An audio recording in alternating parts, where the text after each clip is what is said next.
जय हिंद साथियों। मैं राहुल गोयल ज्योतिषार यूट्यूब चैनल पर आप सभी का स्वागत करता हूं। तो हम लोगों ने लास्ट वीडियो लेक्चर में इस बारे में पढ़ा था कि सेशन, मीटिंग और सिटिंग में क्या अंतर होता है। आज हम लोग बात करने वाले हैं संयुक्त बैठक, ज्वाइंट सिटिंग। और एक सवाल देखिए और उससे आपको अंदाजा लगेगा कि इस टॉपिक को समझना कितना जरूरी है। ये सवाल राजस्थान पीएससी में 2018 में पूछा गया था। सवाल को देखिए, फिर आपको एक अंदाजा लगेगा कि कितना जरूरी है हमारे कॉन्स्टिट्यूशन में लिखी गई बातों को समझना। क्योंकि हम लोग यूट्यूब पर, सोशल मीडिया पर बहुत सारे ऐसे वीडियो देखते हैं जहां पर समझाया तो सही जाता है, लेकिन जो सही शब्द उस टॉपिक के लिए उपयोग होना चाहिए वो नहीं हो पाता। जैसे सवाल था, the president of India addresses the parliament under article 87 of the Indian constitution. चार ऑप्शन दिए गए थे, in a joint sitting of both houses of parliament, in a joint meeting of both houses of parliament, in a joint session of both houses of parliament, and the fourth option is both houses of parliament assembled together. Article 87 के अंदर जो राष्ट्रपति विशेष अभिभाषण देते हैं उसके संदर्भ में क्या शब्द है हमारे संविधान में। संयुक्त बैठक, संयुक्त अधिवेशन, संयुक्त सत्र या फिर एक साथ सम्मिलित संसद के दोनों सदन। और अब आप राष्ट्रपति के अभिभाषण जो अभी हाल ही में हुआ था, आप यूट्यूब पर वीडियोस देखिएगा, आपको सही उत्तर नहीं मिलेगा। कहीं जगह लिखा हुआ मिलेगा ज्वाइंट सिटिंग, कहीं मिलेगा ज्वाइंट सेशन, लेकिन इसका सही उत्तर है डी, एक साथ समवेत संसद के दोनों सदनों में। तो आज मैं वही समझाने की कोशिश करूंगा कि आर्टिकल 108 क्या है।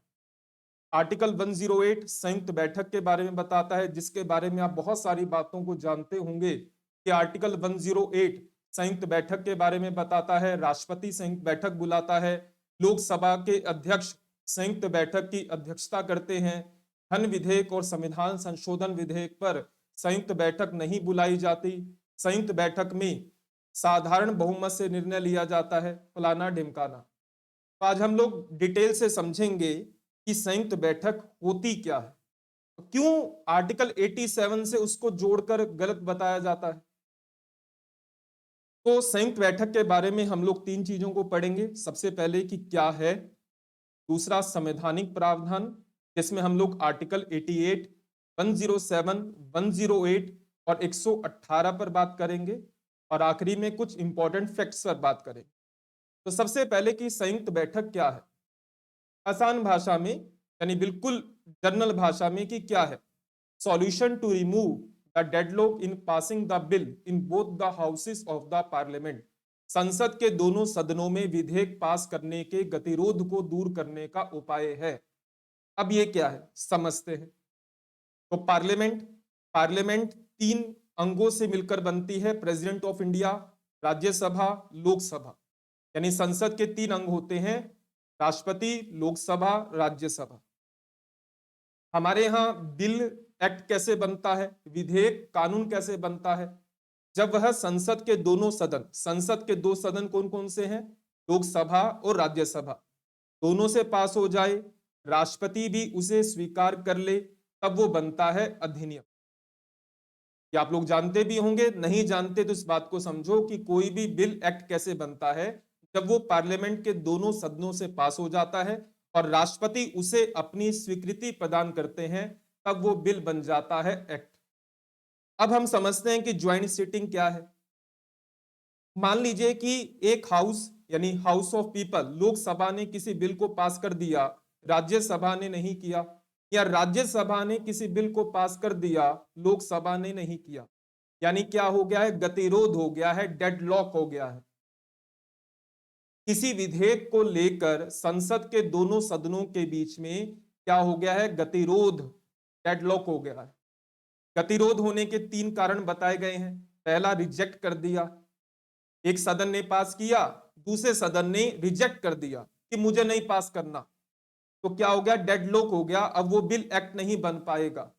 सेकंड, एक सदन ने पास कर दिया, दूसरा सदन डिसएग्री हो गया। डिसएग्री होने का मतलब है कि मान लीजिए कि लोकसभा ने किसी बिल को पास किया, राज्यसभा में भेजा, राज्यसभा ने उसे पुनर्विचार के लिए भेज दिया कि इस बिल के इन प्रावधानों से हम सहमत नहीं है, इसमें ये संशोधन कर दो, अमेंडमेंट कर दो। लेकिन लोकसभा ने बोला कि नहीं भाई, हम तो ऐसे ही पास करेंगे, तो ये क्या हो गया, डिसएग्रीमेंट हो गया। और तीसरी कंडीशन है मोर देन 6 मंथ। एक सदन ने बिल को पास किया, दूसरे सदन में गया, दूसरे सदन ने 6 महीने तक उस पर कोई भी कार्यवाही नहीं की, ना पास किया, ना स्वीकार किया, ना पुनर्विचार के लिए भेजा, 6 महीने तक उस पर कोई भी कार्यवाही नहीं की। अब यहां पर अगर आप देखेंगे 6 मंथ के साथ यहां पर एक स्टार बनाया मैंने। क्यों बनाया है? क्योंकि ये जो 6 महीने की अवधि को काउंट किया जाता है, इसके अंदर उस अवधि को काउंट नहीं किया जाता जब वो सदन, वो हाउस लगातार 4 दिनों के लिए एडजॉर्न रहा हो, स्थगित रहा हो, या फिर सत्रावसान हो चुका हो, प्रोरोगेशन हो चुका हो। तो 6 महीने की अवधि के अंदर प्रोरोगेशन और लगातार 4 दिनों तक जो सदन स्थगित रहा, एडजॉर्न रहा, उस अवधि को काउंट नहीं करते। तो एक सदन और दूसरे सदन के बीच में 3 कारणों से डेडलॉक हो सकता है, गतिरोध। पहला रिजेक्टेड, दूसरा डिसएग्रीड, और तीसरा मोर देन 6 मंथ पेंडिंग पड़ा है, कोई एक्शन नहीं लिया। तब ऐसे कंटेक्स्ट में प्रेसिडेंट आर्टिकल 108 के तहत ज्वाइंट सिटिंग बुलाते हैं। तो ज्वाइंट सिटिंग राष्ट्रपति के अभिभाषण के लिए नहीं बुलाई जाती, ज्वाइंट सिटिंग तब बुलाई जाती है जब संसद के दोनों हाउस के बीच में डेडलॉक हो जाए किसी बिल को पास करने को लेकर। अब एक बात और ध्यान रखनी है, दो बिल पर कभी भी ज्वाइंट सिटिंग नहीं बुलाई जाती, मनी बिल और कॉन्स्टिट्यूशनल अमेंडमेंट बिल। अब हम लोग रट लेते हैं कि भाई धन विधेयक और संविधान संशोधन बिल पर संयुक्त बैठक नहीं बुलाई जाएगी, लेकिन लॉजिक क्या है? हर चीज को रटना नहीं होता, लॉजिक भी समझना है। मनी बिल पर क्यों नहीं बुलाई जाती? क्योंकि मनी बिल के मामले में राज्यसभा की शक्ति बहुत कम होती है। लोकसभा ने पास कर दिया, राज्यसभा उसे मैक्सिमम 14 दिन तक, 14 दिनों तक रख सकती है। अगर वो पास करे या ना करे, वो पास मान लिया जाएगा, तो डेडलॉक होगा ही नहीं। डेडलॉक कैसे होगा? राज्यसभा उसको अस्वीकार नहीं कर सकती। और वहीं कॉन्स्टिट्यूशनल अमेंडमेंट बिल, संविधान संशोधन बिल पर संसद के दोनों सदनों को विशेष बहुमत से ही बिल को पास करना होता है, स्पेशल मेजॉरिटी से। अगर एक ने पास कर दिया, दूसरे ने नहीं किया, तो वैसे ही खत्म हो जाएगा। वहां पर भी ज्वाइंट सिटिंग नहीं होती। तो जहां पर राज्यसभा की शक्तियां कम है या बराबर हैं बिल्कुल, तो वहां पर कभी भी ज्वाइंट सिटिंग नहीं होती। तो डेडलॉक 3 कंडीशन में होता है, rejected, disagreed, more than 6 month. और प्रेसिडेंट आर्टिकल 108 के तहत ज्वाइंट सिटिंग बुलाते हैं, संयुक्त बैठक। आप संयुक्त अधिवेशन कहेंगे तो गलत होगा, आप संयुक्त सत्र कहेंगे तो भी गलत होगा। ये क्या है? Joint sitting.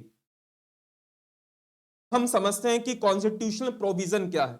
आर्टिकल 108 पर बात करेंगे। आर्टिकल 108 एक मेन आर्टिकल है जो ज्वाइंट सिटिंग के संदर्भ में है।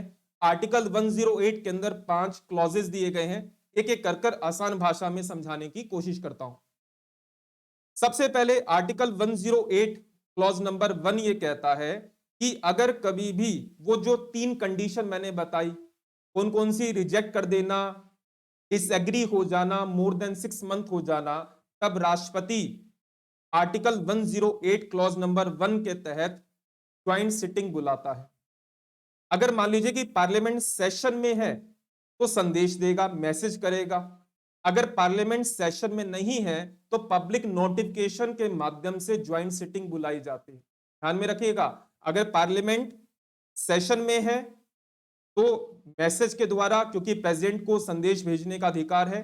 अगर पार्लियामेंट सेशन में नहीं है तो पब्लिक नोटिफिकेशन के माध्यम से राष्ट्रपति संयुक्त बैठक बुलाता है। तो हम पढ़ते हैं कि राष्ट्रपति संयुक्त बैठक बुलाता है, तो वो 1081 में कहा गया है 3 कंडीशन, रिजेक्शन यानी रिजेक्ट कर दिया है, डिसएग्रीड हो गया है, मोर देन 6 मंथ। और किस बिल पर नहीं बुलाई जाती? मनी बिल और कॉन्स्टिट्यूशनल अमेंडमेंट बिल पर नहीं बुलाई जाती। अब यहां पर एक छोटी सी बात ध्यान में रखनी है कि अगर मान लीजिए कि लोकसभा का विघटन हो गया है, मान लीजिए कि लोकसभा ने बिल को पास कर दिया और राज्यसभा में पेंडिंग है, और इतने में लोकसभा डिसॉल्व हो जाती है, तो क्या ज्वाइंट सिटिंग होगी, इसको हम समझेंगे 108 क्लॉज नंबर 5 में। यहां पर ध्यान में रखते हैं इस बात को। आर्टिकल 108 क्लॉज नंबर 2 कहता है ये जो 6 महीने की अवधि काउंट की जाती है, इसमें उस अवधि को काउंट नहीं किया जाएगा जब सदन सत्रावासित रहा है यानी प्रोरोगेशन रहा है या फिर एडजोन रहा है। More than 4 consecutive days will not be counted. ये आर्टिकल 108 क्लॉज नंबर 2 में कहा गया है कि 6 महीने की अवधि के अंदर ये काउंट नहीं होगा। आर्टिकल 1083 क्या कहता है? आर्टिकल 1083 ये कहता है कि अगर प्रेसिडेंट ने आर्टिकल 108 के तहत ज्वाइंट सिटिंग की घोषणा कर दी है, सूचना जारी कर दी है, या तो बाय मैसेज या पब्लिक नोटिफिकेशन के बाद, तब उसके बाद दोनों हाउस उस बिल पर कोई भी एक्शन नहीं लेंगे, कोई भी कार्यवाही नहीं करेंगे।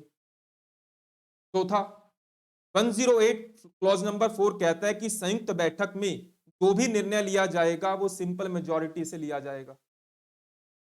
सिंपल मेजॉरिटी साधारण बहुमत यानी सदन में उपस्थित और मतदान करने वाले कुल सदस्यों का बहुमत, लोकसभा और राज्यसभा की टोटल संख्या जो उस सदन में उपस्थित है, वोट करने का अधिकार है, उसका आधा प्लस 1 से पास होगा। और साथ में यह भी कहा गया है कि दो चीजें, ये जो ज्वाइंट सिटिंग राष्ट्रपति बुलाता है संसद के दोनों सदनों की, लोकसभा राज्यसभा की, तो इस सिटिंग के अंदर केवल उन्हीं अमेंडमेंट पर चर्चा होगी जिस पर दोनों सदन डिसएग्री हो गए थे या फिर जिसके कारण बिल पास नहीं हो पा रहा था, डिले हो रहा था। सिर्फ उन्हीं मुद्दों पर चर्चा होगी, कोई नया अमेंडमेंट नहीं लाया जाएगा, कोई नया मुद्दा नहीं लाया जाएगा।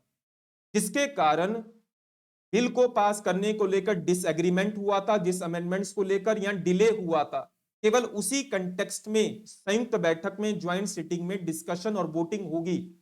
और यहां पर जो पीठासीन अधिकारी होगा, प्रिसाइडिंग ऑफिसर होगा, जो संयुक्त बैठक की अध्यक्षता करेगा, उसका निर्णय अंतिम होगा कि कौन सी बात ज्वाइंट सिटिंग में वोटिंग के लिए रखनी है या नहीं रखनी।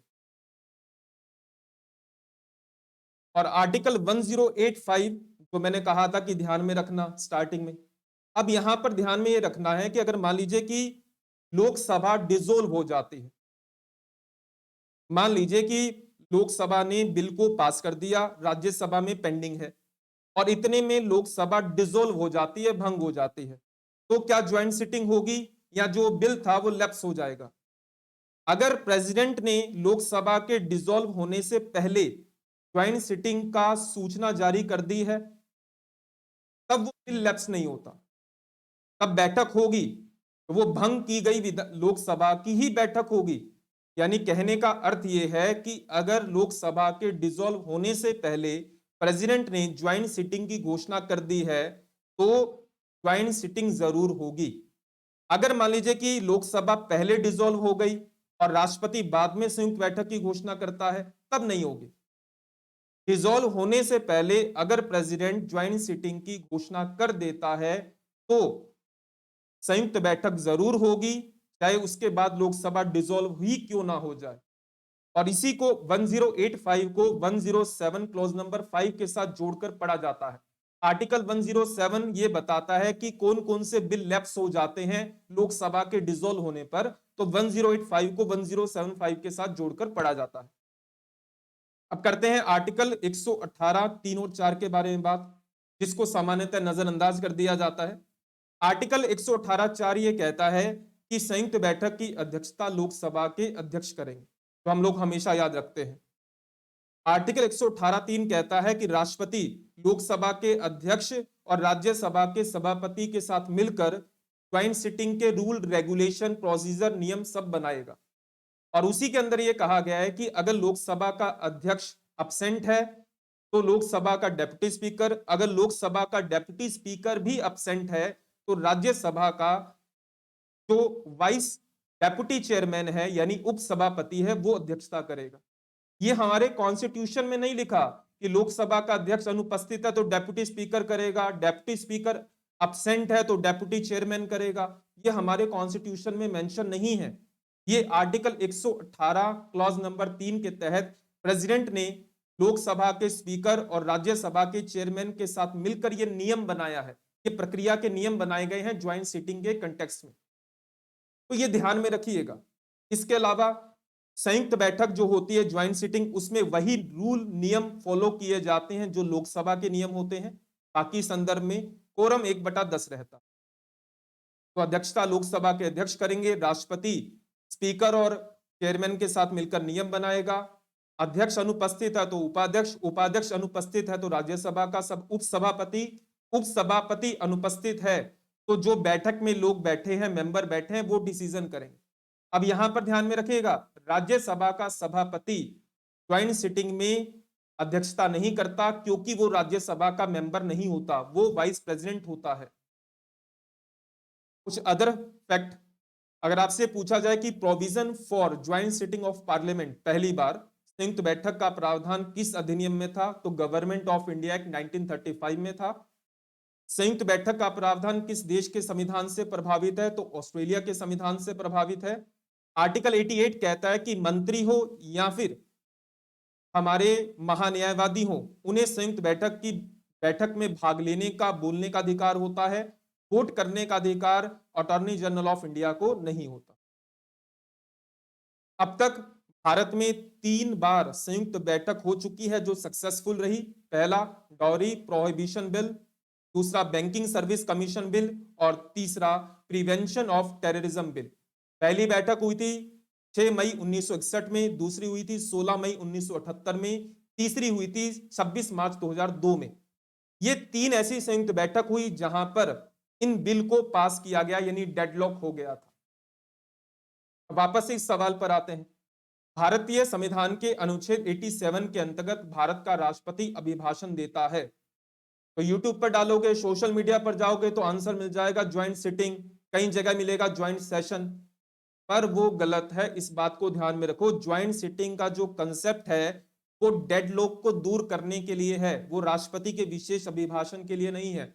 जैसे अगर आप आर्टिकल 87 पढ़ेंगे, special address by the parliament, तो यहां पर मेंशन साफ तौर पर किया गया है कि एक साथ संवेद संसद के दोनों सदनों में अभिभाषण करेगा, पार्लियामेंट असेंबल टुगेदर। तो ध्यान में रखिएगा, both houses of parliament assemble together. मैं हमेशा एक बात कहता हूं कि ज्ञान हो तो पूरा हो, सही ज्ञान हो, अधूरा ज्ञान, असत्य ज्ञान, ये आपको कभी भी सफलता के रास्ते पर नहीं ले जाएगा। तो इसी उद्देश्य से इस वीडियो को बनाया गया था, ताकि आप चीजों को समझें कि कॉन्स्टिट्यूशन क्या कहता है, ताकि सुनी सुनाई बातों के आधार पर आप एग्जाम में आंसर को टिक करें। मैं उम्मीद करता हूं कि आप लोगों को आज शायद समझ में आया होगा कि ज्वाइंट सिटिंग का कंसेप्ट क्या है और उसके बारे में कॉन्स्टिट्यूशनल प्रोविजन क्या है। और अगर वीडियो पसंद आया हो तो लाइक जरूर कीजिएगा, शेयर कीजिएगा दोस्तों के साथ, मैसेज कीजिएगा। Thank you.